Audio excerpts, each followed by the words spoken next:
Easy. Because you don't think I know what you've done. Hey guys.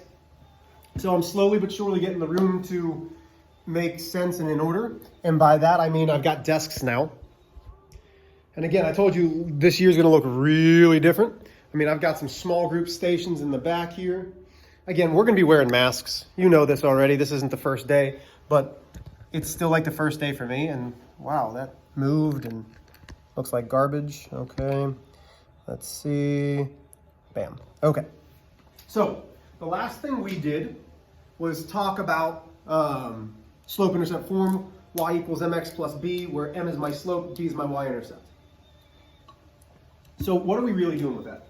So again, should be taking notes. This is prep for, let me try this again. This is the prep module. So we'll call it the prep mod for algebra. We're going to now talk about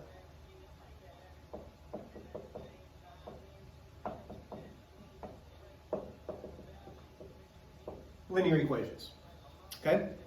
So, for us today, all we're dealing with is a linear equation in slope-intercept form. So one more time, we know slope-intercept form is y equals mx plus b. And I told you that m is slope, and I called it rise divided by run. I said b was my y-intercept. And we said this was the starting point. Now, this is a very brief overview because if I was teaching you slope, if I was teaching you y-intercept, there would be a lot more in-depth knowledge that I'd be helping you with. But because I'm just really trying to get you prepared, we're going to be teaching this anyway, but they expect you to have some type of knowledge for this. Those of you who were in 7th grade with me actually heard about rise over run, and I said rise goes both up and down, run goes both left and right. So, linear equations, what do we mean? And there's a lot of ways that I can talk about slope. Slope is truly the difference in y values divided by the difference in x values. Another way to say this is it's the steepness of the line. So let's start off basic and we'll go from there. Last year, we had a function table that might have looked like this. 0, 1, 1, 2, 2, 3, 3, 4, and so on and so forth. And if I asked you to graph that, you would have gone 0, up 1, 1, up 2, 2 up 3, 3 up 4. Well, this year, we still might have these, but we're going to be plugging them into an actual line. So now I have a linear equation. We are showing that it's a linear equation because it's going to be graphed with a straight line, linear line. So you might have a graph with this many points on it. There are two things that you're going to want to find. In order to have a linear equation, we're going to want to have our slope and our y-intercept. So again, slope is rise over run. Every time that you find slope, I want you to start it off as a fraction. So you're going to find a point on the left side of the graph. It doesn't matter how far left, as long as there is a point on the left-hand side. I'm using this point. I am going to make a little triangle between this point and my next point. Rise can go both up and down. Right now we're only going to focus on up because our line's going up. So as I go up, that's a positive 1. It takes one jump to get to the top of the triangle. So my rise is 1. My run, which could go left or right, but I'm running to the right because we're starting on the left. I only need one jump to get over there. So my slope is 1 divided by 1. Could I simplify this and just say 1? Absolutely. Okay? I need to see this first so that I understand you have rise over run, but then I'm good with you just showing that it's just 1. My B. B says, okay, this is my y-intercept. Well, first I need to know that this is my x-axis, this is my y-axis. My B is where it crosses the Y-intercept. So where is it crossing the Y-axis? Well, it crosses the Y-axis at positive 1. Today, this is all we're doing, is finding slope, finding our Y-intercept. So it's an extension of that slope-intercept form lesson that we've already done. So let's take a look at another one. Let's say we've got this graph going on. 1, 2, 3, 4, 2, 3, 4, 1, 2, 3, 4, 2, 3, 4, and we've got a point here. Rain, make it rain down on me. I like Ed Sheeran, guys. Okay, so now we've got this graph. The first thing that you should notice is it's pretty steep. It's going up and down a lot. Now, some of the things that you're going to look at is, hey, this went uphill. From left to right, this is going downhill. Well, that's important. So I'm going to find my slope, and I'm going to find my y-intercept. Do you have to find slope first? Absolutely not. Hold on. Mr. H made a slight mistake. Let's redraw. Okay. That'll make it a little better. You have two options. You could find the slope first, or you could find the y-intercept first. For me personally, it's always easier for me to find my y-axis and find my y-intercept first. Well, it's right here. So I know that I start at the origin. If I go down, it's negative. If I go up, it's positive. This is at -1. So my y-intercept is -1. The slope is a little bit trickier. The slope does not have any correlation to the y-intercept. Even though this was +1, this was +1, it does not matter. It does not have to be that way. There is no correlation between your slope and your y-intercept yet.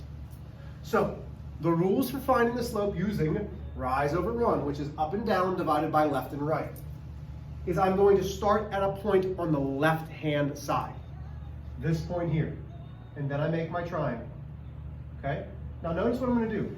I'm going to put steps, and I'm going to put railroad tracks up and down. Why do I do that? Well, I need to know how many jumps I need to count. Each individual line is a jump. So right now, to get from this point to this point, you might be asking yourself, well, you have to go down or up. Well, it's down. So I'm going down 1, I'm going down 2, I'm going down 3, I'm going down 4. If I am going down, we know it's a fraction. If it's down, that is negative.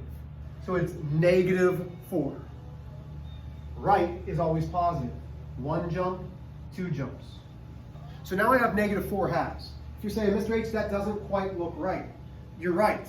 That's not simplified. I will always ask you to simplify your slope. So the first simplification might be -2 divided by 1. That's perfectly acceptable. I actually like that fraction. So if you put that in an equation, which we're going to do tomorrow, I'm fine with that. But if you also simplify it down, because it's a whole number, to -2, no problems. Okay? So we've got our y-intercept, which is -1, because that's where it crosses the y-axis, and we've got our slope of -2.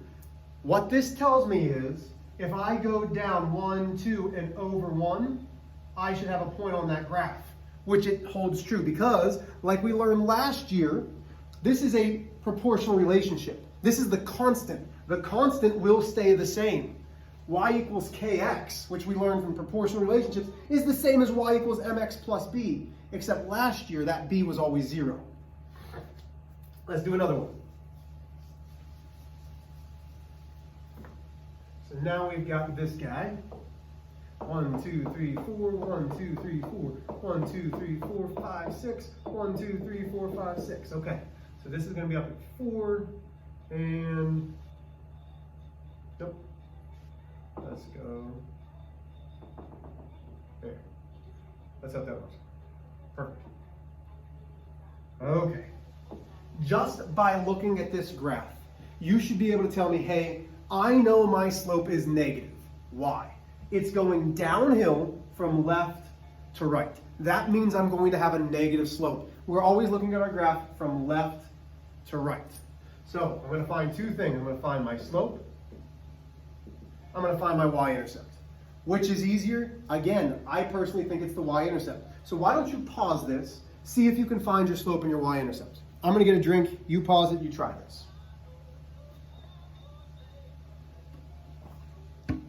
Okay.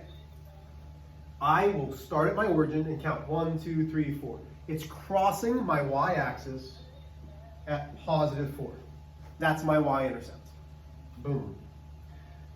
I know it's going downhill, therefore my fraction's going to be a negative. So I put a negative fraction bar. Now I'm going down. Oh, I can make my triangle first.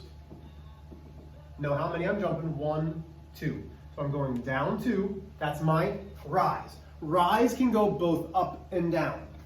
My run can go 1, 2, 3.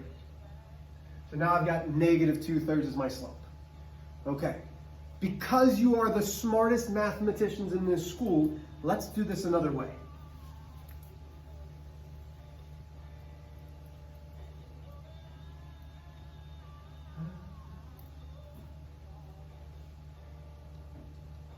What if you decide, Mr. H, you're a crackpot, which is true.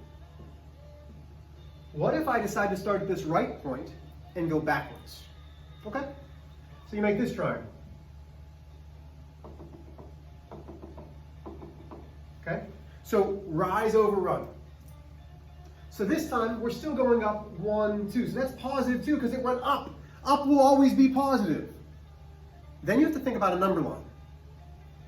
So now I'm counting backwards, 1, 2, 3. And direction in math matters. So it's now going to the left. If it's going to the left and I can use that run, that's a negative 3.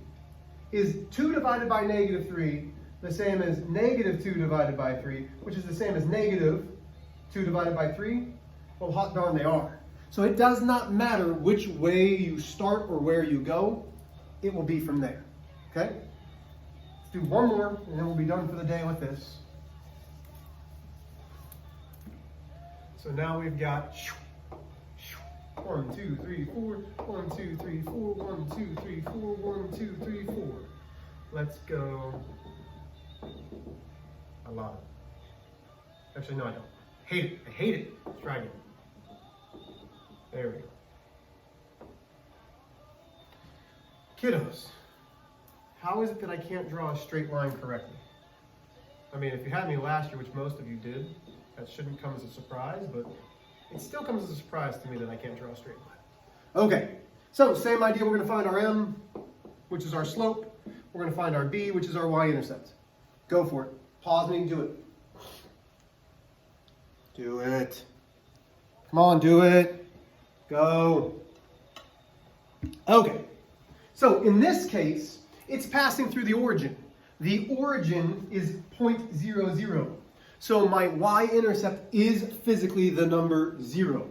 From there, you have this triangle, or you can do this triangle. It doesn't matter. Up, 1, 2, 3, 4. My rise is 4. My run is 1, 2, 3. So my slope is 4/3. The larger this number gets, this is 1 1/3. The bigger that number gets, the steeper this is. If it was 1/3, that would mean it'd be going up 1 and over 3. That means the flatter the line is. So the larger your slope, the steeper your line, whether that's positive or negative. Excuse me. Smaller the number, flatter it is. This is finding slope and y-intercept using slope-intercept form still to find those points, because tomorrow, or not tomorrow because we don't have tomorrows anymore, your second video for today will be how can we write the equation off of a graph.